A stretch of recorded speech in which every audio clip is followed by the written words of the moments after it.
Ken, I've been sitting here thinking about the end of that first episode. Sullivan Ballou writes the incredible letter to his wife anticipating his own death at Bull Run.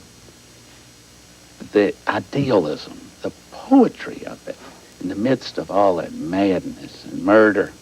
Your Civil War brings us a noble kind of history that wouldn't even work as fiction. I agree. The Civil War is our great epic poem. It's this country's startling family drama. You know, Sullivan Ballou has stayed with me for the 5.5 years of this production more than anything else. I carry the letter around. It's now sort of all frayed and dog-eared and torn, but I pull out Sullivan Ballou now to remind me what this story is really about. It's a family drama. This was the first war fought by literate populations, and they wrote these eloquent words, not just Mr. Lincoln, but Sullivan Ballou and the ordinary soldiers, Elisha Hunt Rhodes and your Sam Watkins. You know, this makes the war come alive. This is our great Homeric story. You know, it's not just the gods, the pantheon, the Davis and the Lincolns, but it's the ordinary soldiers that give it its real meaning. Where did you find Elisha Hunt Rhodes and Sam Watkins? Where did you find them? Well, we knew from the very beginning we wanted to have ordinary soldiers, north and south, that we could find. And Sam Watkins' memoir, Company H, is one of the great, funny, marvelous things. The big bugs, he said, and generals have always written the histories, but we ordinary soldiers ought to be able to. A private can tell about what happened as well as a general. That appealed to us, and that's been around for a long time. I was thrashing about, and there are dozens of Union memoirs, and I found in my little town, I live in Walpole, New Hampshire, a little tiny village on the Connecticut River, a local citizen had published a diary of his great-grandfather during the war, and I bought it almost out of a kind of obligation to a fellow townsman to pick it up at the local sale. And I did, and I read it, and Elisha brought the war home as poignantly as any of the great memoirs. And we shared it with the historians that advised us and the writers, my brother Rick. And here was the great guide to the war. Not only could you follow it through the extraordinary travails of Lincoln, but also of Elisha, who's there wonderfully at the very beginning and at the end. Sunday, a soldier of Company A died and was buried. Everything went on as if nothing had happened. For death is so common that little sentiment is wasted. It is not like death at home. Elisha Hunt Rhodes. Then the other thing that's so striking are the voices that read, as you say, I think, that read these lines. I understand Sam Waterston as Lincoln. Yeah. That's good for me. I know Jason Robards as Grant. I recognize those voices. Julie Harris as the diarist, Mary Chestnut. It makes me feel like I must have known Mr. Lincoln. I must have known General Grant. I know those people. Well, you can make it come alive. And in fact, we're very fortunate that we've got a cast list that would be the envy of any Hollywood production. Not only Jason Robards and Julie Harris, but Morgan Freeman making Frederick Douglass come alive. Paul Roebling, an extraordinary actor who reads Sullivan Ballou and Oliver Wendell Holmes and William Lloyd Garrison and Joshua Lawrence Chamberlain, a few others. They give the war its real character and meaning, and we're very grateful. Dear Henry, I feel more lonely and sad than I have been in some time. Oh, that I knew what the termination of this awful conflict would be. Henry, I want to see you, but don't you come. Join for the war for just 40 years. If you get killed, 'tis the most honorable death. If you escape, I will rejoice. I love thee still. Molly Vanderburg. Let me ask you about the pictures.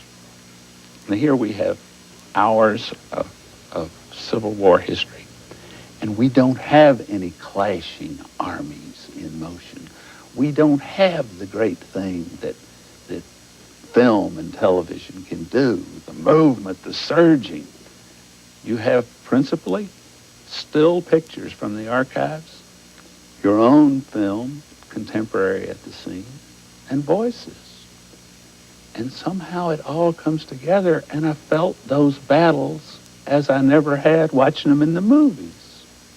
We don't treat those old photographs as if they're dusty, dead archives which you use because you don't have a newsreel or you don't have the footage of the battle.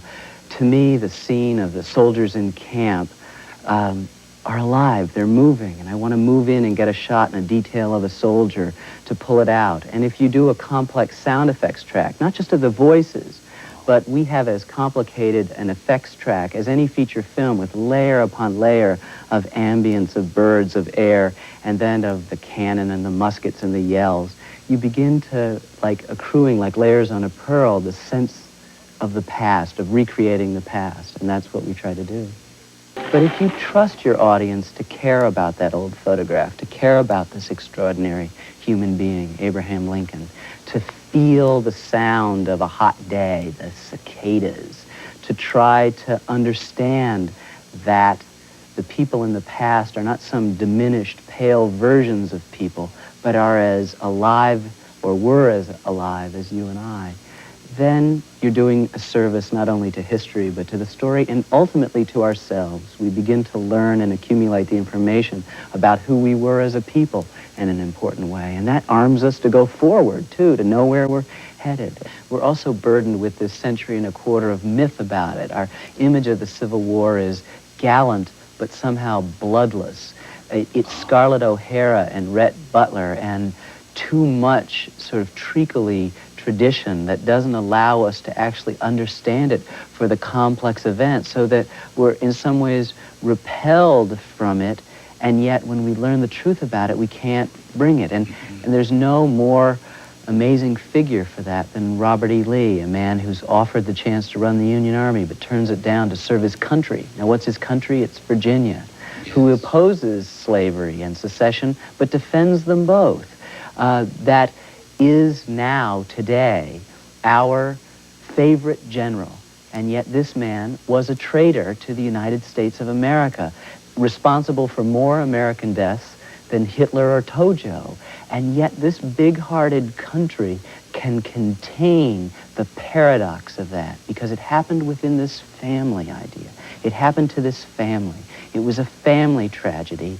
And though someone strayed, so someone erred, so someone left, we're still willing to take them back in and to love them in a way, and that it speaks volumes about our dimensions as a people, that our favorite general can be a man as difficult, as negative, as powerful, as mythological, and as great as Robert E. Lee was. It does show us who we were. And it does make us able to get a better view of who we are. Well, I think Shelby Foote and Barbara Fields are so eloquent in the beginning that they understand this war as the defining element in who we are as a people. It could have been a very ugly, filthy war with no redeeming characteristics at all. And it was the battle for emancipation and the people who pushed it forward. The slaves, the free black people, the abolitionists, and a lot of ordinary citizens. It was they who ennobled what otherwise would have been meaningless carnage into something higher. And one thing we're very pleased about in this series, that we've been able to tell the story, correct a century and a quarter of one of the most pernicious lies in American history, that blacks were passive bystanders in this fight. I was, as a Southern boy growing up, that's what I was expected to believe. And there's Frederick Douglass goading Lincoln, goading Congress, goading the generals to change this war, to try to transform it, to see it differently. And as you'll see, one of the great tensions in the war is not just whether the South can vanquish the North or the North can vanquish the South, but can this higher principle that Barbara Fields talks about so eloquently, can that higher principle be brought into play, and when will it be brought into play? Now, you surrounded yourself in the beginning with some of the leading Civil War historians. ever. And you mentioned two of my favorite, Barbara Fields and Shelby Foote. The highest compliment I can pay to anybody, and I have to give to Shelby Foote, is that it seems like he was there. He has this sense, you know, he is a novelist, not a historian.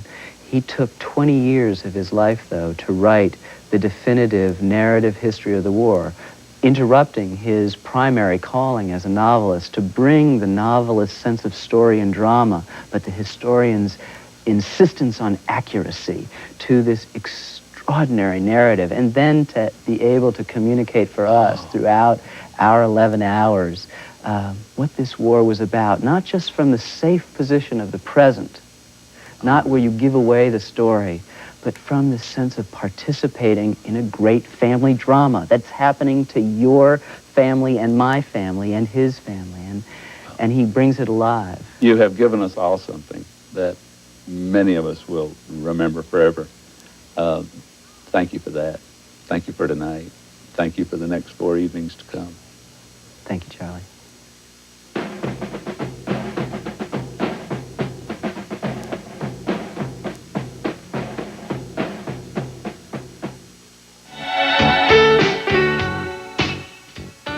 WXEL West Palm Beach.